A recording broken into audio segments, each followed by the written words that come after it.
Hello everyone, কি খবর সবার অঞ্চলে কিরকম ঠান্ডা অনুভব করছো তোমরা আমাকে একটু জানিও তো। আমাদের এদিকে তো বেশ ভালোই ঠান্ডা। আমি তো হচ্ছে এর আগের বছর মনে হয় এইরকম টাইমে আমার সময় ছিল যে ঠান্ডা কিন্তু এতটা অনেক বেশি ছিল না, বাট এইবার কেন জানি না ঠান্ডা একটু কমছে না।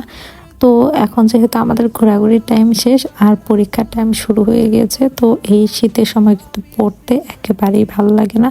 আর পরীক্ষার সময় না পড়েও কিন্তু কোনো অপশন পাওয়া যায় না। তো সে কারণে আসলে মেজাজ টেজাজ একেবারেই খারাপ হয়ে যাচ্ছে।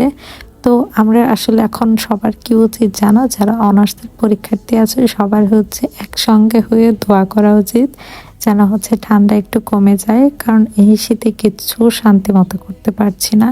আর এদিকে পরীক্ষাও তো আর থেমে নেই, সেগুলো একদম হয়েই যাচ্ছে।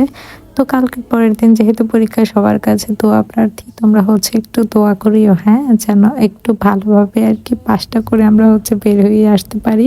আমার তো ভাই এই বছর কেন জানি না এই সময়টা একদম কাটতেই চাচ্ছে না। এই লাস্ট ইয়ারে এসে কি যে একটা অবস্থার মধ্যে পড়েছি, পড়াশোনা কেন জানি না এখন একেবারেই ভালো লাগছে না। যেটা হচ্ছে আগে বেশ ভালোই তাও লাগতো, বাট এইবারে যেন কি একটা প্রবলেম হয়েছে। আর আমার মনে হয় এই বিজনেসটা নতুনভাবে শুরু করার পর থেকে আসলে সব কিছু মেনটেন করতে একটু বেশি প্রবলেম হয়ে যাচ্ছে। তো যাই হোক, আজকের ভিডিওটা আসলে আর বড় করছি না, ভিডিওটা এখানেই শেষ করছি।